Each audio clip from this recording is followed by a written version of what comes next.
Since the dawn of time, humans have been playing games. From knucklebones to chess to modern-day video games, humans love play and humans love structure. And so since we've ever had the idea to bring those two together, games have been extremely popular in every civilization across the world. So it's no surprise that when we're talking about fictional universes, we often find a kind of game inside. Sabacc, for instance. Sabacc is a game from the Star Wars universe played throughout its media, most notably in Solo, a Star Wars story, and Knights of the Old Republic, a classic video game from 2003 in which Sabacc is used as a minigame and to flesh out the casinos of the world. It's used even more notably in Knights of the Old Republic 2, where a character literally uses it to help calm down other characters. Sabacc is also an instance of a minigame. Minigames are never going away. They have been in games big and small since games had the mechanical ability to add them. Things like finding extra scores, lightning challenges, to those little rooms that they had in Super Mario Brothers where you had to jump up and get as many coins as possible. They are a staple of gaming culture, and unfortunately they are often done poorly, lazily, or just redundantly. How many matching games have you played over and over and over? How many times have you played Bejeweled or Tetris just reskinned vaguely with the theme of the game you're playing? When most games introduce a minigame, they fail to take into account the narrative or the universe of the game itself. The setting, especially, is extremely important. Random puzzle games in random settings just do not fit, and it leads to the game feeling like busy work. Take, for instance, most hacking minigames. How many hacking minigames have you played that are actually just find the match? Or lockpicking minigames that are just overly complicated and don't quite work? It's one of the things that leads a lot of minigames to just feel like busy work that you have to get through in order to get to the next stage of the game. Which is luckily not something Valhalla has to worry about. Between 900 and 1100 AD, Viking raids were a common occurrence in what would become England and Scotland, as well as other locations throughout Europe. Now, Vikings had had a love of games long before they ever set foot in the British Isles, but when they came to the British Isles, it is very clear that they would have brought those games with them as they did many other things, which is something that the developers of Assassin's Creed Valhalla knew very well, leading to the creation of the wonderful minigame, one of my favorite minigames of all time. Orlog, a game of skill. Orlog. How about the game? Assassin's Creed Valhalla is one of the newer installments in the Assassin's Creed series. A historical fiction game, it takes you all the way back to around 900 AD, where you follow Eivor, a Viking following her brother to establish a settlement in England. Throughout the game, you have to make deals with the Anglo-Saxons, defeat your enemies, raid villages, and basically try to carve out a piece of England for yourself without having the entirety of the place try and kill you. There's also a heavy subplot about the gods playing with your lives. With you, your brother, a godswoman, and one of the titular assassins being reincarnations of actual Norse gods. However, the god's storyline and your storyline of making allies and proving yourself parallel each other. And Orlog is made specifically to fit neatly into that universe. Orlog is a game played in ports, cities, camps, pretty much anywhere you are able to find an assortment of friendly NPCs, you can find an Orlog table. Now they range in difficulty, but the rules are the same for every single one. Before you start the game, you are going to choose 3 god favors. The god favors are pieces of probably bone or ivory carved to look like different gods in Norse culture. Each god favor has a specific power that corresponds to the powers or myths associated with that god in Norse culture. Both players choose 3. They then flip a coin to decide who goes first. The person who goes first rolls 6 dice, and then chooses which ones they would like to keep this turn. Then, the next person chooses 6 dice, and does the same, and back and forth 3 times. The dice each have specific symbols on them that correspond to either attacking, defending, or stealing these things called god tokens. God tokens are what allow you to use god favors, and you collect them by either stealing them from another player, or picking dice to resolve this turn with the gold outline on the face of the die. Your attack dice are either arrows or axes. Axes can be defended against with helmets, and arrows can be defended against with shields. Each player has 15 health to begin with, signified by these little stones. Those little stones are then attacked by the axes and arrows, or specific god favor power. The first person to lose all of their health loses. So basically the point of the game is to kill your opponent. It is basically tic-tac-toe with some deck building inside of it. Because within Valhalla, each person you defeat playing the game gives you a new god favor. At the time that the game takes place, which is coincidentally also around the same time that Vikings were, in reality, attacking the British Isles, games were a popular part of their culture, as they are anywhere. Specifically, games like Hneftal and other Tabl, which were the table games played at the time, were very popular. And that brings me to how well Orlog, unlike many other minigames, fits into the narrative of Assassin's Creed Valhalla. The developers looked through so much history and did so well in making this game actually fit that I need to talk about it. It's everywhere, from the art style to the mechanics to just everything. If you look at Hneftal, you will see that the pieces very much are reminiscent of the god favors, and it's the same as the dice. Now, even though Vikings did play dice games at the time, none of the rules have made it to the modern day, which makes sense. A lot of Norse history, culture, customs, myths were actually written down by a lot of mostly Christian people hundreds of years after the fact. But the dice in the game are actually based off of the dice that were found at archaeological digs. There was a development article published by Ubisoft basically explaining the creation of the game and how it fit into the overall message. Basically, Orlog was a joint venture between Singapore, Montreal, and the Chengdu team. In this article, they had an interview with Benoit Richter, a co-developer at Montreal. The Singapore team focused first on Hneftal, since it's the one game we still have with all of its rules intact, as much as they can be, from Norse times, in fact, from the time period that Assassin's Creed Valhalla takes place. And if you look at the god favors, it's very obvious that if they are not based on, they are at least influenced by the art that is used for modern games and ancient games of Hneftal. In fact, they tried putting Hneftal in the game first, but they realized it doesn't quite fit for modern audiences and wouldn't quite have the same amount of use that a modern game would. The Chengdu team, they decided early on that they wanted it to be a dice and deck building game, which is interesting to do so with figures and not cards. Most deck building games are done with cards, but if you're looking at a game from the 1200s, cards wouldn't be used as much. You find many more figures and dice. Part of that could just be because cards would decompose a lot faster, but not many games with card rules have been passed down either, so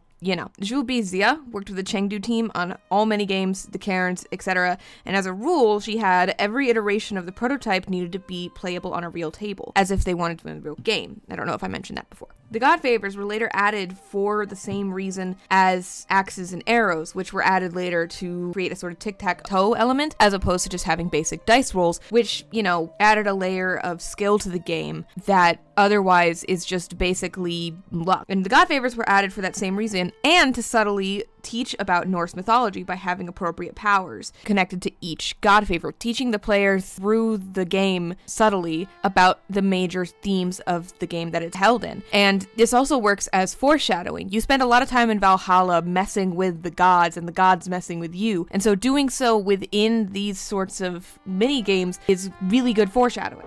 Why struggle and fight if we are but threads stretched between anchored points? I am no string to be plucked or tied. This is sort of the game's thing, the weaving of Norse myth and legend with the actual Vikings of the time, and how that kind of played against the Christians' way of doing things. There's also a microcosm about how the Vikings became pan-cultural.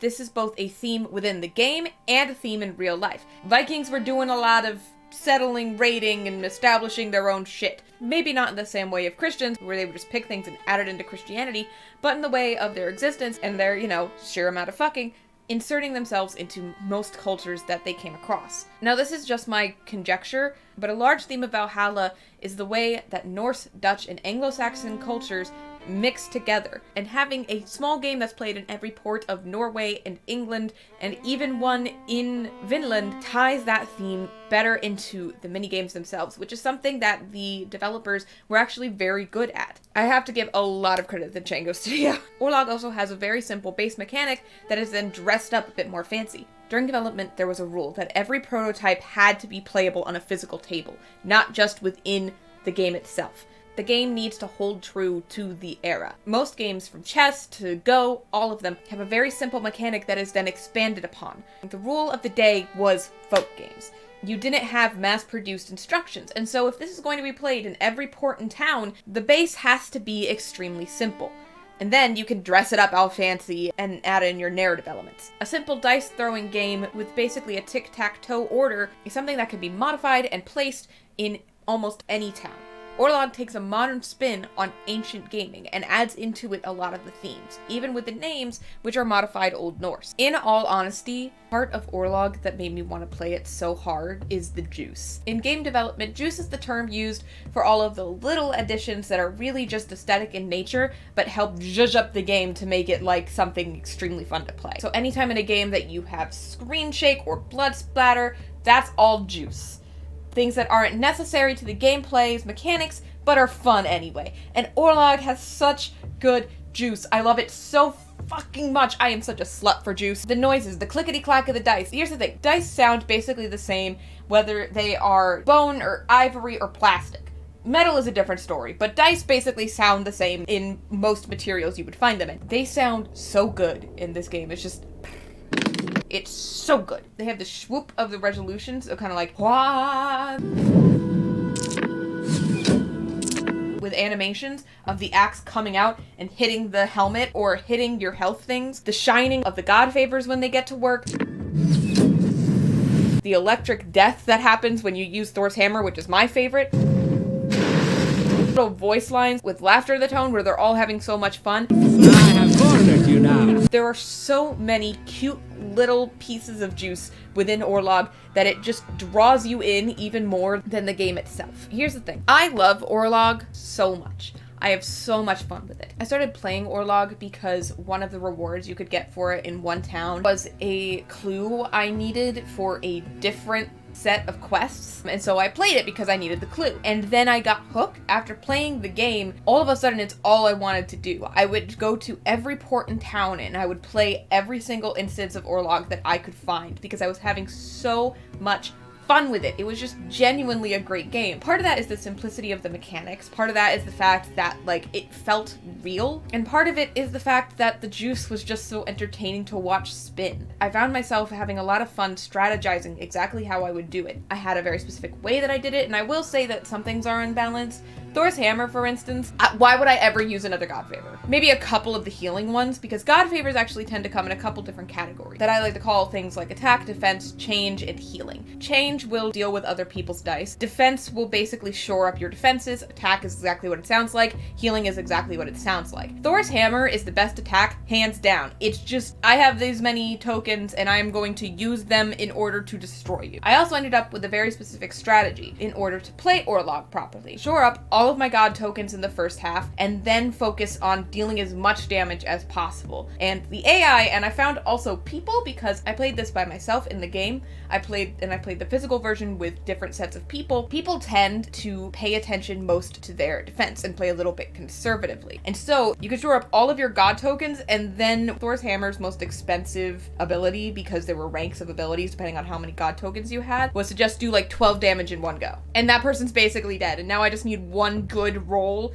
to just, and that would take a little while because of the god tokens. And you also had to be careful of the fact that some of the AI know what you're up to. Well, no. They will take advantage of that to come out from behind. You have to pay attention to what other people's god favors are, but Thor's hammer with one healing favor, I'm good. I don't have to deal with anything else. I never have to attack with arrows and axes. Arrows and axes within the digital game are it's basically incidental. I am going Thor's hammer all the way. What it all boils down to is that Orlog is just fun. It's got a good amount of strategy. It's fun to win and earn those god favors and be like, aha, reward! And it narratively fits in really well with the themes. It's so good. The sun is going down. I had to change my lighting. All that said, now we have to talk about what I think is Orlog's downfall, and that is the physical version of the game. Back in around 2020-2021, the Kickstarter was begun by Ubisoft and the collectible company PureArts to create a physical version of Orlog that people could buy and play in their homes. I bought it! I played it! And I can say that most of what makes Orlog so fun in a digital sense is overshadowed by the flaws that the physical version has. It makes sense that they would make a physical version of the game. The developers specifically had that rule about every prototype being playable, so having a physical version makes sense. However, something is lacking in this one. First off, the deck building aspect is completely lost. Instead of earning god favors, they're just kind of all there for you to decide what you want to do with. All fucking however many of them. And part of this is necessity. Most players are going to be playing this at home with whoever they can convince to play with them. However, there are many games that have deck builder aspects built into the game itself. It doesn't have to be a complicated mechanic. There has to be a way to adapt the deck building aspect into the physical version of the game. Some refining of a simple unlock idea. Something like, I don't know, only give me 6 god favors to choose from when I buy the base game, and then like sell packs later on. You can make more money. You could add more gods that aren't in the original game. Not every Norse god is in the original digital game. You could add other Norse myths. You could add gods from other cultures, continue the mixed culture narrative. You could make money off of that, and it would keep the deck building aspect.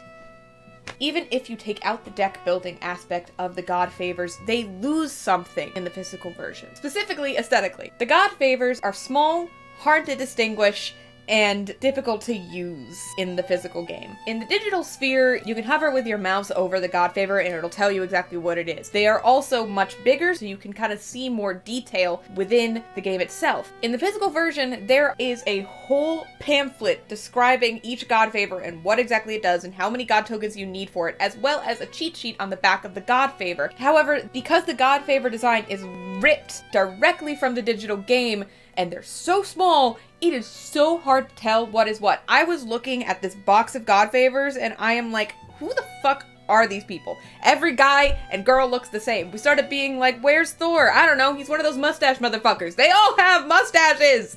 I am all for having cheat sheets and rules on cards. That is something that is true for every deck building game ever, from Yu-Gi-Oh! To Pokemon to Dominion. All of them have the rules and how to use them on the card itself, so having it on the back makes total sense to me. I also like the cheat sheet. I love cheat sheets. I think they should be in more games. However, when that's not enough to tell you what you have in your hand, you have aesthetically made a mistake.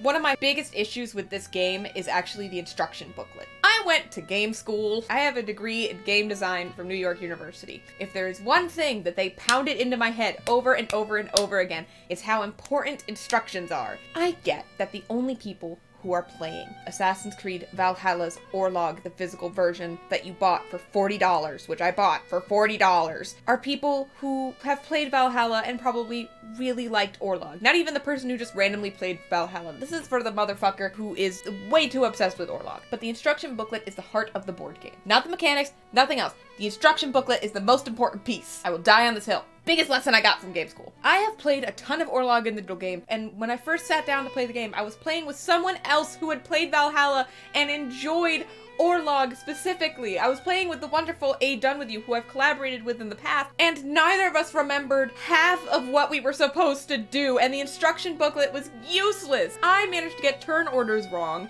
which dramatically changes a lot of the gameplay, because they don't tell you in the booklet. The booklet basically says, here are what the materials are. First you roll dice, then you resolve them, then you use a god favor, and then you start over. So I, remembering that you had to roll the dice 3 times, does all 3 of their dice rolls in one turn. Not what actually happens, which is you go back and forth. I do one, you do one, I do one, you do one. That dramatically changes how you play the game. Because if I do all of my rolls, then the other player can see everything about what I have decided to play. And they can make their choices based off of that. I have no way to do so. Whereas if you're going 1-1-1-1, then I have the ability to decide based on how you reacted to my last turn on how to take my next one. It allows for more strategy, it allows for a more dynamic sort of gameplay, and I lost it when I played the physical version for the first time because I simply didn't remember from Assassin's Creed Valhalla, no matter how much Orlog I had played. And it wasn't in the booklet, because the booklet for the God Favors is thicker than the booklet on how to play the game. And the setup portion is just not there. Now, in Orlog in the digital sphere, there is a very specific setup. You have your health over here, your tray in the middle, and then your god favors here. And so you can roll, and then you put your god favors between you so that it's easier to resolve them. And then you can like take all the axes and put them up against someone else's defense and back and forth so that you can see everything and resolve it easily. I knew that because I've played Orlog. Other people fucking didn't, because it doesn't say. It just says, here are the materials that you're supposed to have. It doesn't say how to set them up. It doesn't say how to do any of this shit. It's just like, hey, guess what? This is Orlog. Hope you remember. Oh my god. It's confusing. It is so fucking confusing.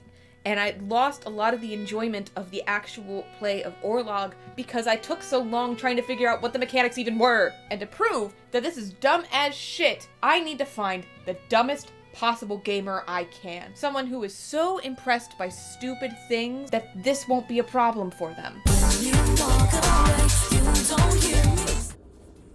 Hey, Ren. Yeah, I'm just starting a new game. I heard about a fun glitch where... Okay, shutting up. Yeah, I guess I can help you with a video. So anyway, I heard about this new glitch where... Hello? Huh. Okay, you can tell that the day is different because my makeup is different. And also, I'm here. Also, Kyle's here.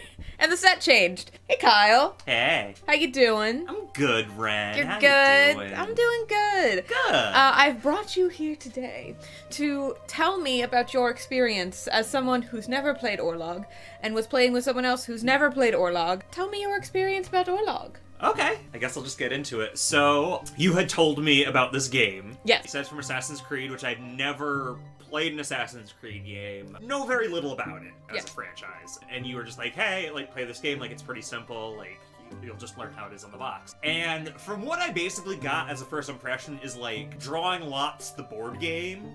Like, hey, play the games like the Israelites did back in biblical times. I got a rock. Now you got less rock.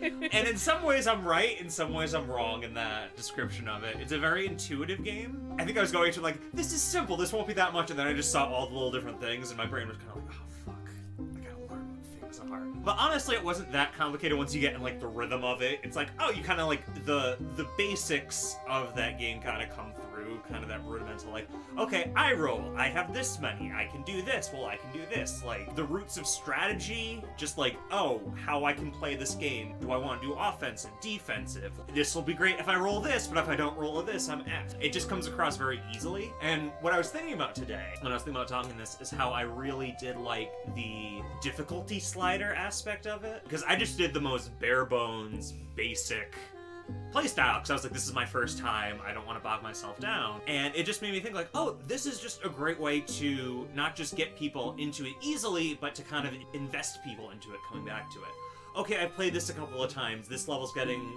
a bit too easy. Let me do it with the more, and I'm completely blanking on like the summons, the spirits, the patrons, whatever the heck they are. the special guys. The God favors. The God favors.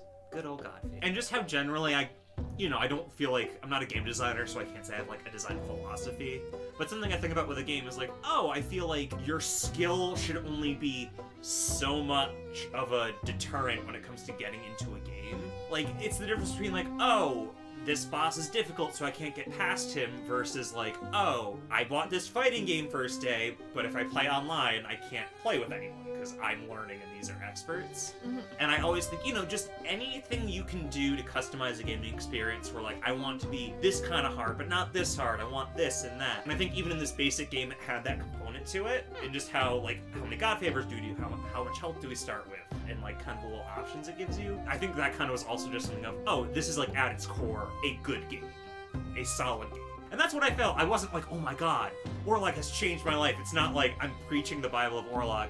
But this kind of thing you get, it's kind of like when you watch like an old classic movie, and it's like, yeah, it's not like the most cutting edge, it doesn't have this, but it's like, oh, I get why this is revolutionary. I get why this like changed how things are. You can kind of see that like core component in it. Like how I am with Mario 64. Exactly. There you go. It's a very different conversation. It's a very different conversation. Okay, fun story. I went into this thinking he wasn't going to get it, simply because when Addie and I played, and then I played with Siobhan, we realized how much of the instructions were missing compared to the digital version of the game. There was so much lost having played the digital game that both A Done With You and I had the experience that we could get into it, but we expected someone who had never interacted with this before to have a much more difficult time because we could see so many holes. And apparently that wasn't the case. It seems more like because we could see the holes compared to the digital version, we were more critical in the opposite sort of way. And it's also interesting, like, I feel like if you had, like, seen the gameplay, it's also possible it's like, obviously we read the rules, we played the game as we did it, but yes. I wouldn't be surprised if, like, you saw it's like, oh guys, you didn't roll for, like, your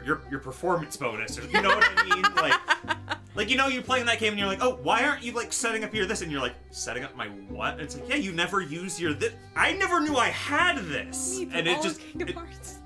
basically. Like, I think that's also interesting because the people you play with Yes. are very definitive in an experience. And I tend to think of that more with a game like Orlog, something with a board and rules and pieces. Yes. You're sort of establishing the order. Yes. Like, in a video game, it's like, hey, I'm the digital game. Here are the rules. You can't really break them because this is your reality that you're playing in. Absolutely. But when you're doing Orlog, if it's with two people and you agree with it, it's like, can we do it where we just do twice as much damage on each attack? And if both parties say yes, it's okay, that's the rule now. Okay. Well, thank you for your time, Kyle. Of course. I appreciate you, and I will definitely edit this together in like 2 months. Now, PureArts, or TrueArts as it is on the back of the box, I think they might have gone through a name change recently, is a model company. They focus primarily on quality collectibles. Now, while a game like this can be considered a collectible in some ways, I'm of the opinion that a game should be a game first. All of the info on the development of the game, from the Kickstarter to their press releases, are done from a marketing standpoint. I can't find any development paperwork, but it seems to me that what they mostly focus on in all of their press releases is how cool this would be to have on a shelf. While some of the development articles from Ubisoft imply that some of the developers worked on the physical game as well, it is unclear whether they really did, because board games don't really have credits the way that digital games do, which I think is ridiculous, but whatever. There is a disconnect. Giving this license into the hands of a collectible company, whether it was for licensing issues or what have you, means that it should be focusing primarily on the collectible aspect, not on the game, and that is a problem in and of itself. It is disappointing in a game that was thought of as something that could have been played at the time from the get-go.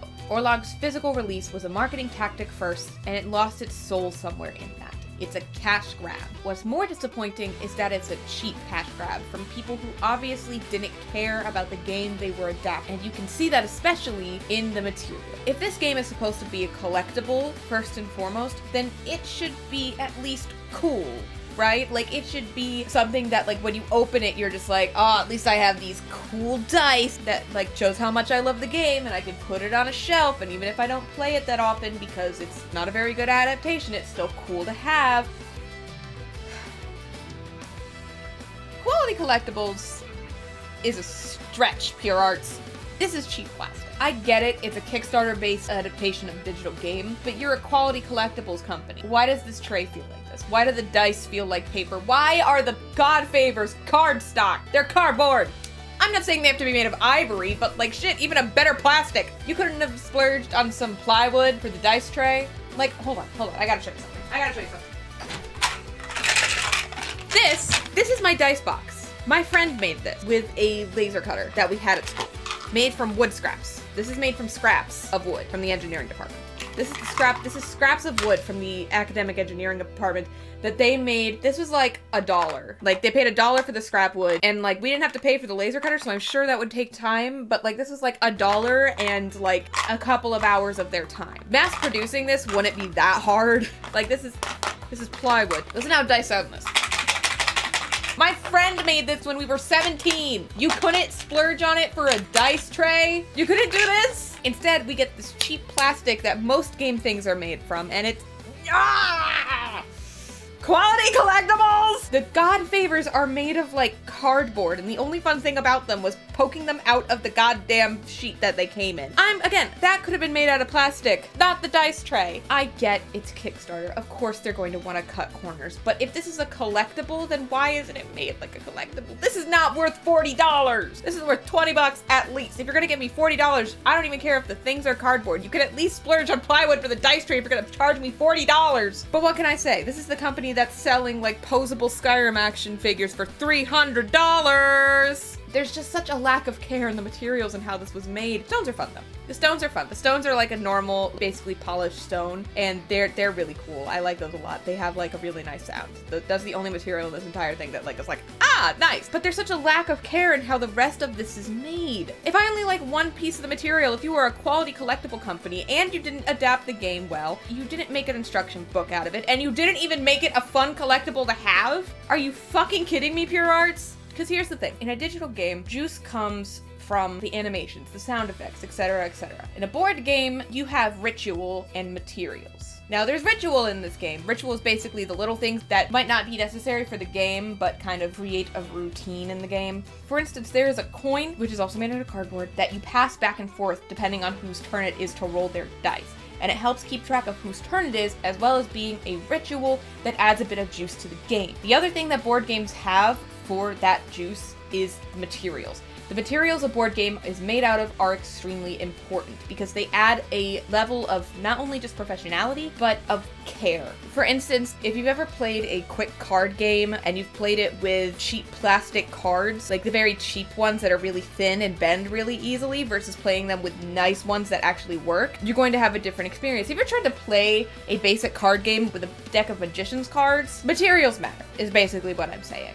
All of the juice from Orlog the digital game has been stripped from the physical version because they don't adapt it to the way that a board game works. And it cuts the experience of the game in half. It just fucks it all up for me. Like I've said before, minigames aren't going away. The giant world of RPGs would be boring if it was just full of fetch quests. Minigames, especially in RPGs like Valhalla, flesh out the world. They make us feel closer to it. Like we are a part of this giant open world of this universe, more than just watching a character run through it. And one of the selling points of Assassin's Creed is the historical aspect of historical fiction. The minigames in Assassin's Creed Valhalla reflect this really well. The cairns, the drinking games, finding all of those little treasures that you can find. It draws you in and makes you feel like Eivor, the main character, is a believable Viking, and that you are really seeing through her eyes and doing what she would have done. And Orlog is one of the best minigames I've ever played. The developers really put love and heart into it. So that's why it's so disappointing to me when the physical version fails so goddamn hard. Like all the love and care from the original one got destroyed in the inevitable cash grab that it became. I won't go so far as to say it destroys the digital version, but I don't think I'm going to pull out Orlog and make people play it with me. And as my friends and family know, I am the type of motherfucker who will make you sit down and play a board game with me. But every game has to stand on its own 2 feet. There's no adaptation here. And that sucks, because the digital version is a beautiful piece of art that I will love and cherish for the rest of my gamer fucking lifetime. This is me, 2 years after getting a whole fancy gamer degree in Viking makeup, talking about fucking Orlog. Hi! Sorry about the mess. I moved, and I haven't quite figured out my stream setup yet, which is why it's so bright here and the window's open. It's a whole fucking thing. I gotta figure out my ring light, all that jazz. Anyway, a huge shout out to my patrons, The Becklink, Charlie's Art, Gaming Badger. You guys are the best. I couldn't have done all this without you. If you were thinking about becoming a patron and want to support my videos, you can do so at patreon.com/Cretan7. All my links are down in my description, including links to my Twitch channel, my Twitter, all that jazz. Although Twitter's dying, so who knows. If you like what you see here, I have some other big projects coming up, including a huge one towards the end of the year about the hit series Supernatural, and a couple of other things in the works, so do stay tuned for that. Follow me on Twitter, Instagram, YouTube, TikTok, and thank you so much for coming to hang out with me, and just thank you so much for watching. Goodbye!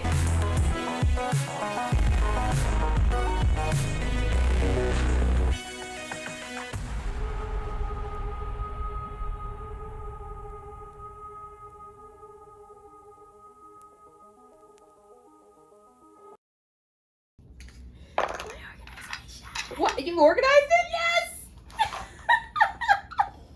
Because there's 2 of each one, so I like stacked them. I'm sorry. It's fine. I was just like,